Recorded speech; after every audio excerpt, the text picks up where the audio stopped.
बिहार का current affairs लेके मैं फिर हाजिर हो गया हूँ। मैं हुसैन सर आपका अपने YouTube channel revision for success में अभिनंदन करता हूँ, खैर मकदम करता हूँ। इसको बताने से पहले, इसको एक्सप्लेन करने से पहले मैं ये बताना चाहूँगा कि आज जो है आपको मैं जो डिस्कशन करने वाला हूँ वो न्यूज़पेपर 5, 6, 7 अप्रैल का है, जो कि मेरा पिछला जो आया हुआ था आपके पास वो 4 तक आया हुआ था। ये काफ़ी लेट हो गया है, कुछ परेशानियों की वजह से ये लेट हो गया है। लेकिन अगला जो मेरा रणनीति है मैं उसको बताना चाहूँगा कि जैसे कल, आज 15 तारीख है, लेकिन आपको दे रहे हैं कब का, तो 5, 6, 7 का न्यूज़ दे रहे हैं। तो कल से मैं कोशिश ये करूँगा कि आपको 16 तारीख का करंट, जो 16 तारीख का न्यूज़पेपर है, जो कि मैं कई पेपरों का कलेक्शन लेकर के आता हूँ, तो वो आपको क्या होगा कि सुबह में मिल जाएगा, और कुछ चीज़ें जो पिछला जो रेस्ट जो बचा हुआ रहेगा वो शाम को उसका वीडियो मैं डालता जाऊँगा, ताकि आप लोग का कंटिन्यूटी वो पूरा का पूरा कंटिन्यू हो जाए और पूरा कंप्लीट हो जाए बैक वाला। तो इसमें मुझे आपका सहयोग भी चाहिए, तो आप लोग इंतज़ार कीजिएगा। वो मैं कल कोशिश करूंगा कि आपको सुबह में जो है 16 तारीख का ले आऊं और शाम को आपको बैक वाला लेकर के आऊं, ठीक है। और साथ ही साथ मैं ये कहना चाहूँगा कि हमारा वीडियो जो है आखिर तक तो सुनिएगा ही, और लाइक, शेयर, कमेंट और सब्सक्राइब करना न भूलें। इसमें जो है आपको 69वीं जो बीपीएससी पीटी जो दे रहे हैं, या जो आगे मेंस देंगे 69वीं वाले, उनके लिए तो इम्पोर्टेंट होने जा रहा है, लेकिन साथ ही साथ 68वीं बीपीएससी वालों के लिए भी इसमें क्या है कि आपको कुछ पॉइंट्स है जो कोट करने के लिए, जैसे जेंडर बजट के बारे में मैं उसका एक्सप्लेन करूँगा। कुछ पॉइंट्स है इसमें मैंने जो दिया हुआ है, जो पीटी फैक्ट के रूप में भी है, और उसको अगर महिला सशक्तिकरण में आएगा निबंध में, तो वहां पर भी कोट करने के लिए है, या चाहे जीएस वाले में जो आएगा तो वहां पर भी लिखा जा सकता है। तो मैं आपसे जो 69वीं वाले हैं, मैं उनसे रिक्वेस्ट करूंगा कि अगर आपके कोई सीनियर दे रहे हो, आपके अगल बगल वाले दे रहे हो, तो उनको ज़रूर कह दें कि रिवीजन फॉर सक्सेस में जाकर के आप महिला के रिगार्डिंग कुछ पॉइंट्स जो दिया हुआ है उसको आप नोट डाउन कर ले, क्योंकि वो जो जेंडर बजट का जो इस बार जो बजट सत्र में जो बजट जो पेश किया गया था 2023-24 का, तो उसमें जेंडर बजट के लिए जो पैसा दिया गया है, तो वो उन लोगों के लिए इंपॉर्टेंट है। 68वीं जो मेंस दे रहे हैं, अगर निबंध आएगा तो वो कोट कर देंगे तो उनका मार्क्स अच्छा आएगा। तो वो लोग को क्या करना है कि आपको 68वीं जो मेंस वाले हैं वो अपना भगा करके देख सकते हैं, लेकिन 69वीं वाले, जो 69वीं बीपीएससी वाले हैं, वो भगा के न देखें, वो लोग आराम से देखें, ताकि मेरा आवर भी बढ़ेगा और आप लोग भी आराम से इसे देख सकेंगे। चलिए अब हम लोग आते हैं अपने पॉइंट्स के ऊपर। पहला जो हम लोग का जो टॉपिक है, जो हम लोगों जो पेपर से न्यूज़पेपर का कलेक्शन, और एक चीज़ और मैं बताना चाहूँगा कि जो आप न्यूज़पेपर पढ़ते हैं उसको पढ़ते रहिए, साथ ही साथ ये जब देखेंगे तो आपका वो वाला जो आप मान लिया कि हिंदुस्तान कोई पढ़ रहा है, कोई दैनिक जागरण पढ़ रहा है, कोई दैनिक भास्कर पढ़ रहा है, तो जो पढ़ रहे हैं तो उनका ये पॉइंट्स तो उसमें आएगा ही, तो रिवीजन हो जाएगा। और दूसरी बात क्या है कि जो नहीं, जिनके पास दूसरा पेपर अवेलेबल नहीं है, वैसे भी सिर्फ एक ही पेपर आप लोग पढ़िए, ताकि आप लोग का एक होलिस्टिक वे में आपका जो है एक ये बन सके, आपका समझ बन सके।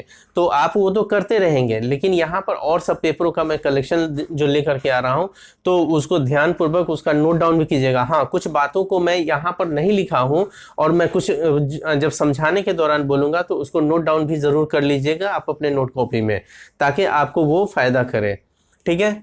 चलिए अब जैसे जीआई टैक्स से मरचा धान की खेती को बढ़ेगा रकबा, ये हेडिंग था आपको न्यूज़पेपर में। तो यहाँ पर ये मैं कहना चाहूँगा कि जैसे जीआई टैग से मरचा धान की खेती का बढ़ेगा रकबा, तो मरचा धान कह लीजिए या मरचा चावल कह लीजिए, कोई भी आ सकता है, मरचा चावल भी आ सकता है, तो आप उसको टिक मार सकते हैं।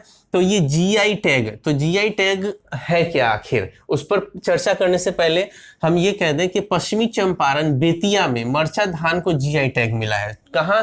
तो पश्चिमी चंपारण के बेतिया, जो एक क्षेत्र, बेतिया जो एक है शहर, तो वहां पर क्या हुआ है कि आपको उसको मरचा, वहां पर जो उपजाया जाता है मरचा धान, उसको जीआई टैग मिला है।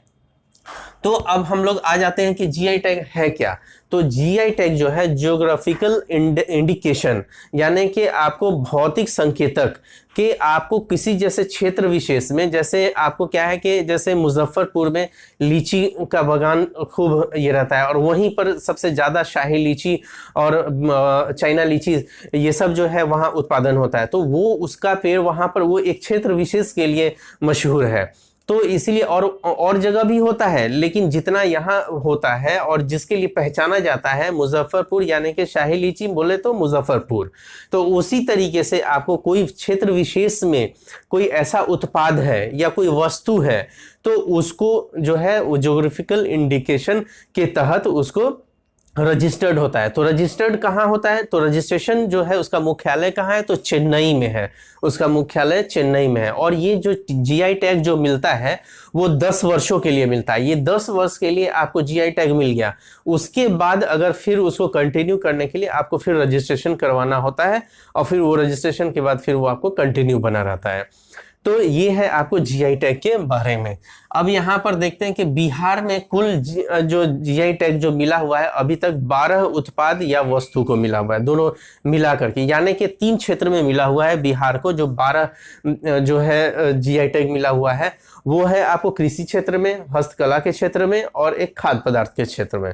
ये तीन क्षेत्रों में मिला हुआ है, जिसमें कि कृषि क्षेत्र में आपको पहले जो है आपको मरचा धान से पहले जो है आपको मिला हुआ है कतरनी चावल को, जर्दालू आम को, मगही पान को, शाही लीची, ठीक है, और मिथिला मखाना और उसका मरचा धान। ये छठवां है कृषि के क्षेत्र में जो मिला हुआ आपको कृषि उत्पाद के तौर पे जो मिला हुआ है आपको छठवां है मरचा धान, जो कि बेतिया कहाँ है, तो पश्चिमी चंपारण में है। ये ध्यान में रखिएगा, मोस्ट इंपॉर्टेंट है, ये क्वेश्चन पूछा जाता है, ठीक है। और उसके बाद जो है खाद्य पदार्थ इसी के अंतर्गत जो खाद्य पदार्थ जो मैंने बोला है उसमें क्या है कि सिलाव का खाजा, जो कि नालंदा जिले का है, सिलाव का खाजा। तो वहाँ ये सिलाव का खाजा जो है बहुत मशहूर है। ये खाद्य पदार्थ, ये सिलाव का खाजा जो है न केवल भारत के पर्यटक लोग जो जाते हैं आपको नालंदा राजगीर घूमने के लिए, तो वहाँ सिलाव का खाजा जो है वहाँ पर मिलता है। तो आपको वो लोग तो खाते ही हैं, ये विदेश में भी अब ऑनलाइन भेजा जाने लगा है आपको सिलाव का खाजा, तो इतना मशहूर हो गया हुआ है ये। तो ये इसको खाद्य पदार्थ के अंतर्गत है। तो यहाँ पर 6 हो गया और ये 7 हो गया। और हस्तकला में सूजनी कढ़ाई, सिक्की ग्रास, मधुबनी पेंटिंग और अपलिक खटवा जिसको कहते हैं और भागलपुरी शिल्प, तो ये आपको हस्तकला के क्षेत्र में हो गया।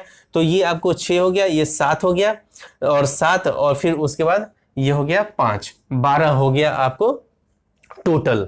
तो ये जीआई टैग हो गया। और हमने क्या बोला था आपको, हाँ एक और फैक्ट है कि किसी वस्तु या उत्पाद को 1999 एक्ट के आधार पर जो जीआई टैग जो मिलता है वो 1999 एक्ट के आधार पर। तो पूछ सकता है क्वेश्चन कि जीआई टैग अगर टफ क्वेश्चन बनाना हुआ तो आपको पूछ सकता है। यूपीएससी में तो ऐसा पूछता ही है, लेकिन अगर बीपीएससी में अगर पूछेगा तो आपको क्या पूछेगा कि बिहार में जो जीआई टैग जो दिया जाता है तो वो किस आधार पर, तो 1999 के एक्ट के आधार पर दिया जाता है। इसमें ऐसे क्वेश्चन भी आ सकते हैं ना कि 1998 का एक्ट, 1995 का एक्ट, तो 1999 के एक्ट के आधार पर जीआई टैग दिया जाता है 10 वर्षों के लिए। और जीआई टैग का जो मैंने कहा कि रजिस्ट्री मुख्यालय कहाँ है, तो चेन्नई में है। तो जीआई टैग का रजिस्ट्री मुख्यालय कहाँ है, तो चेन्नई में है, ये ध्यान में रखिएगा। अब आते हैं हम लोग बिहार राज्य, अगला पॉइंट है कि बिहार राज्य गीत से बजट सत्र का समापन।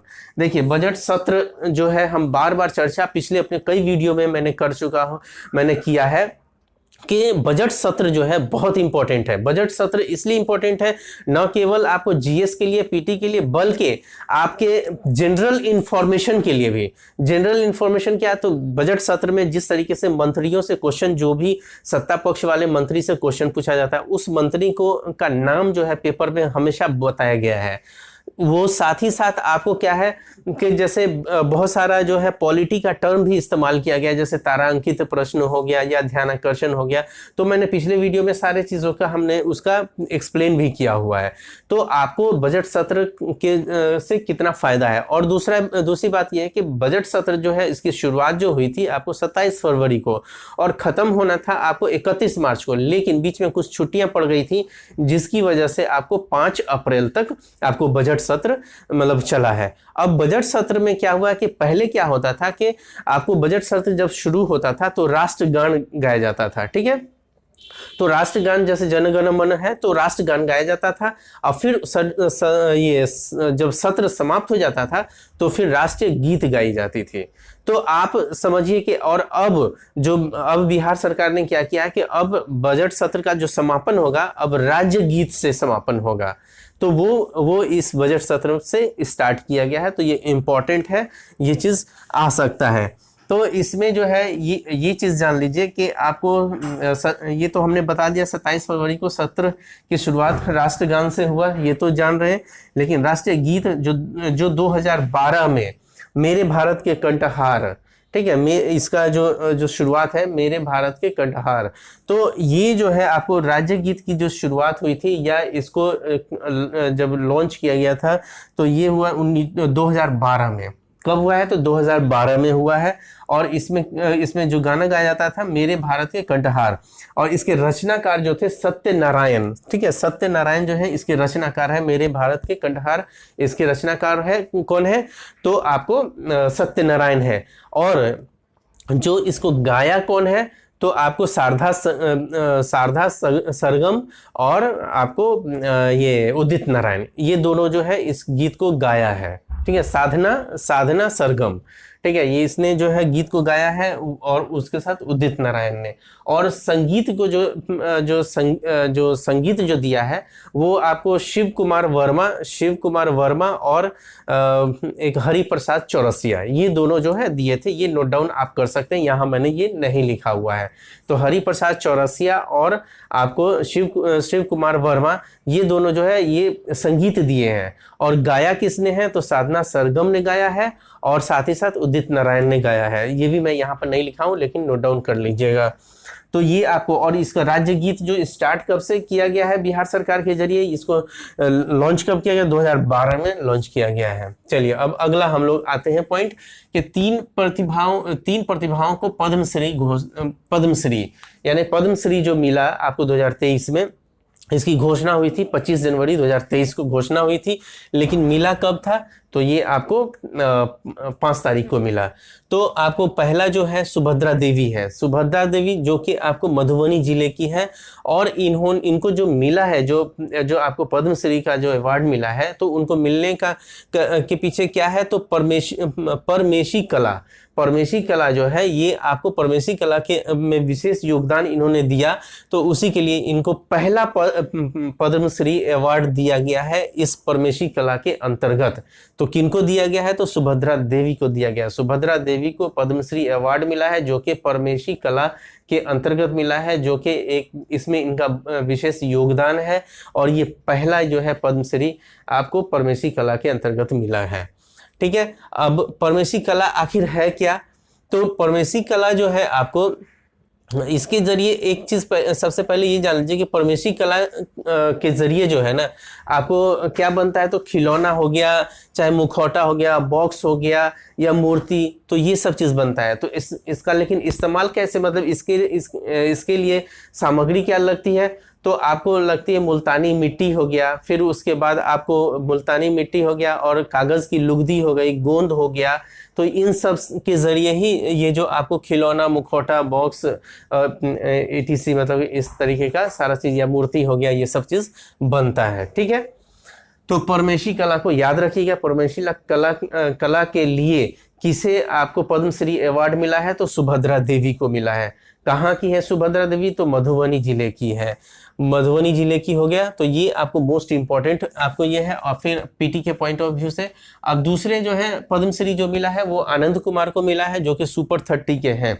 और शिक्षा के क्षेत्र के लिए आप जान रहे हैं कि वो सुपर 30 IIT की तैयारी करवाते हैं, तो इनको इनके लिए इन पर मूवी भी बन चुकी है।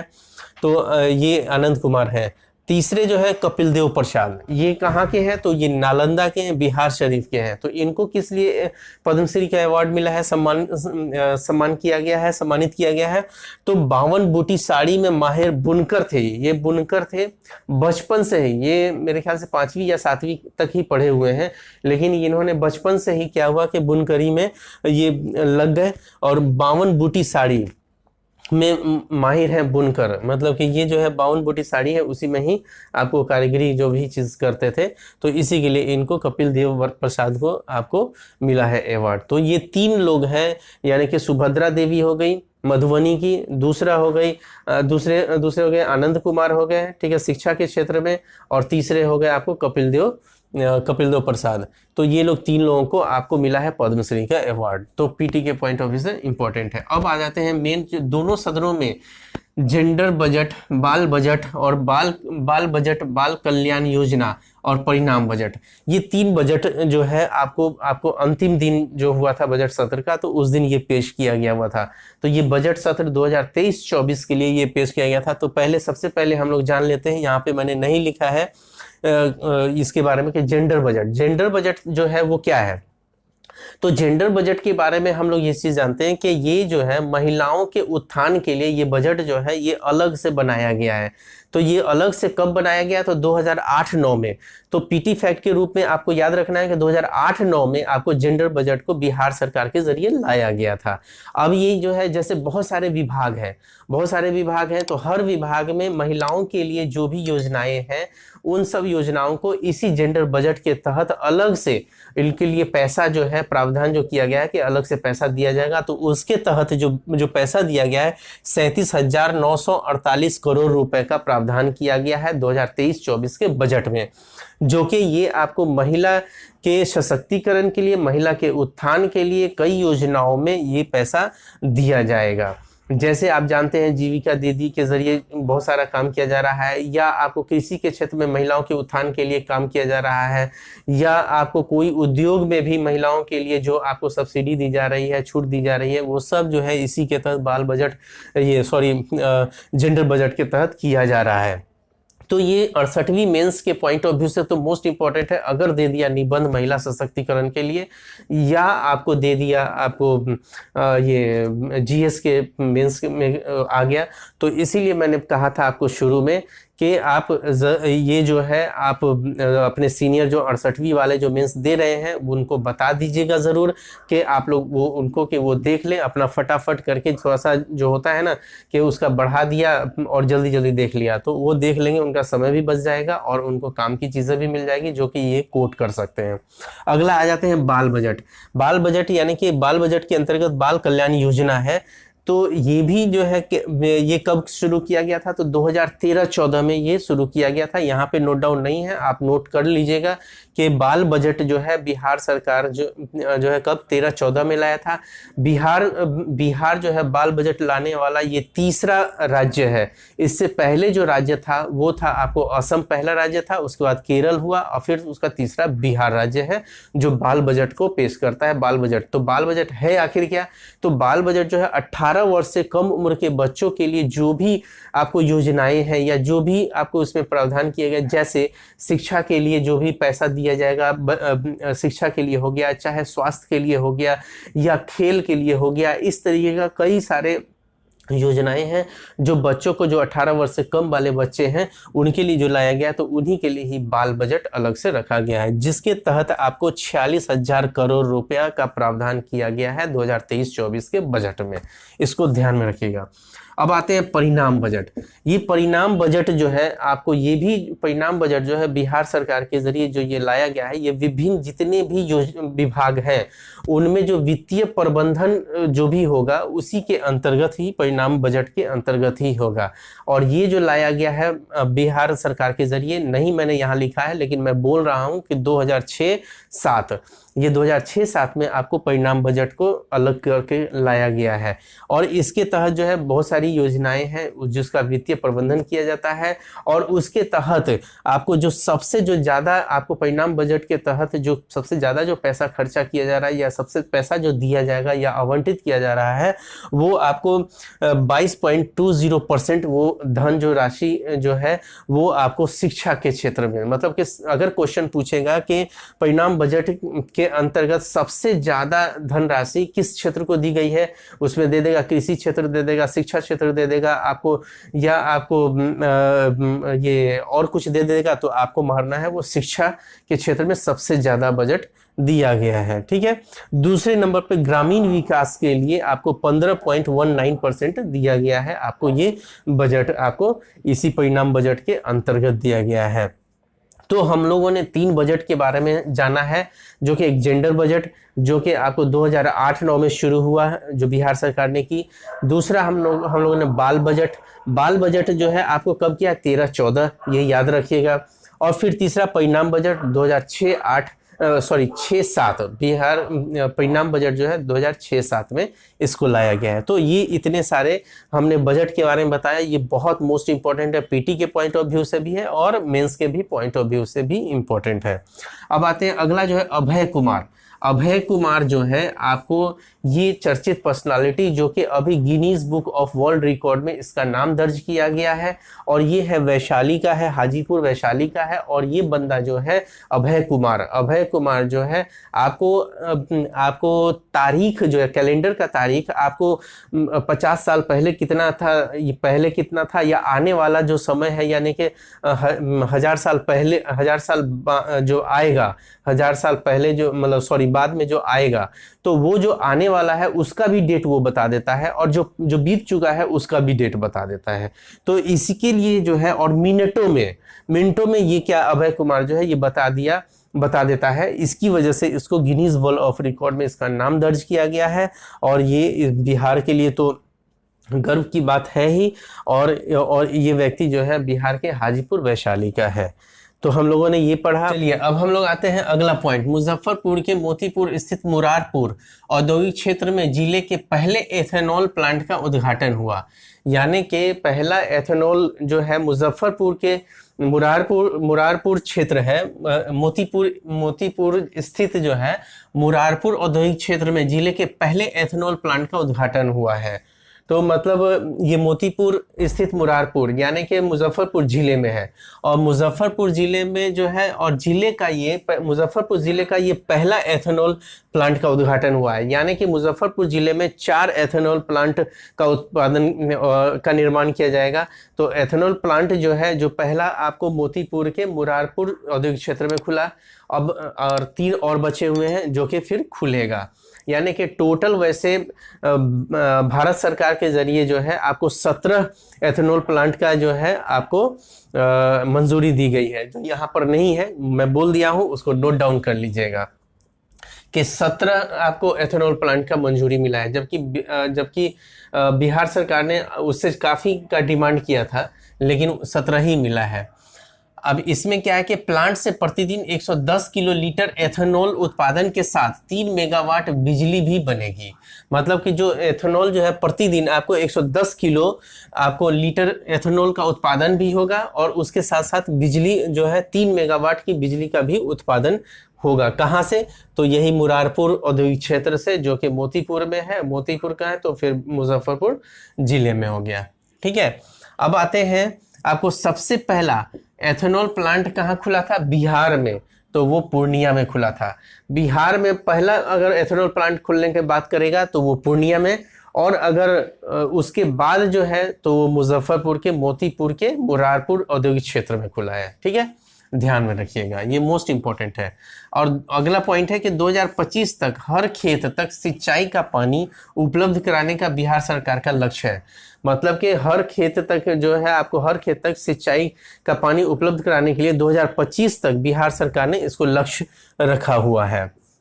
तो ये आपको अगर मान लिया कृषि के क्षेत्र में अगर मेंस के पॉइंट ऑफ व्यू से आएगा, तो आप जैसे 68वीं वाले हैं इसको कोट कर सकते हैं कि 2025 तक जो है हर खेत तक सिंचाई का पानी उपलब्ध कराने का बिहार सरकार का लक्ष्य है। तो और 69वीं वाले तो पीटी के पॉइंट ऑफ व्यू से मोस्ट इंपॉर्टेंट है, 2025 तक लक्ष्य रखा गया है हर खेत तक सिंचाई का पानी पहुंचाने के लिए।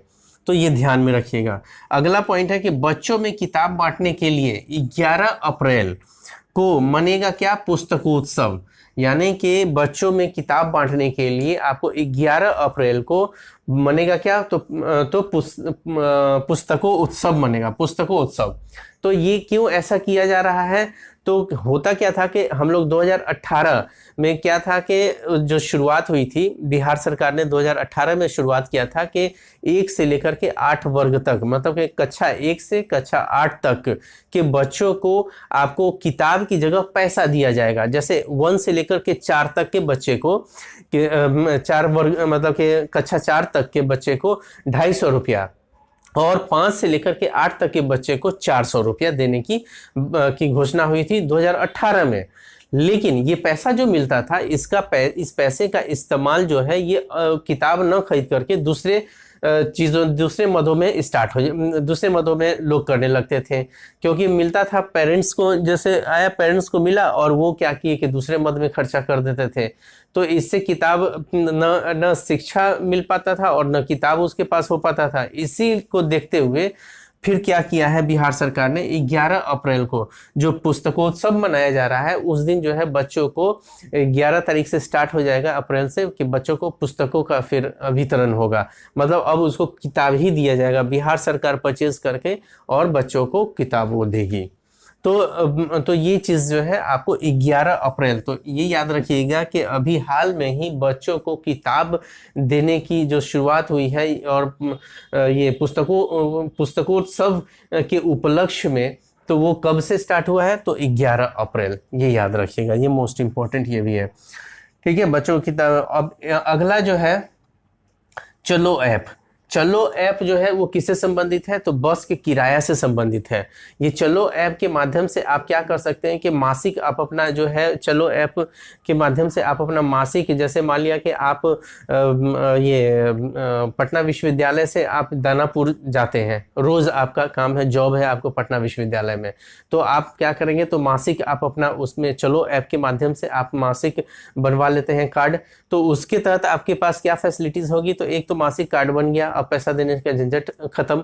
दूसरा क्या है कि आपकी बस कहाँ पर है वो भी ट्रैक कर सकते हैं, कि हाँ कि वहां पर है तो हम बाहर निकल गए, मतलब कि ट्रैक कर सकते हैं कि वो अब आने वाली है, तो वो सब चीज़ है इसके तहत। तो आपको इतना सारा चीज़ फैसिलिटीज दिया जा रहा है चलो ऐप। इससे क्वेश्चन पूछ सकता है कि चलो ऐप क्या है, तो वो बस के किराए से संबंधित है। ठीक है, ये पूरा का पूरा जो मैंने समझाया है, हमारा ये वीडियो अगर पसंद आया होगा तो लाइक, शेयर, कमेंट और सब्सक्राइब करना ना भूले। शेयर काफ़ी लोगों को करते जाएं। All the best, thank you.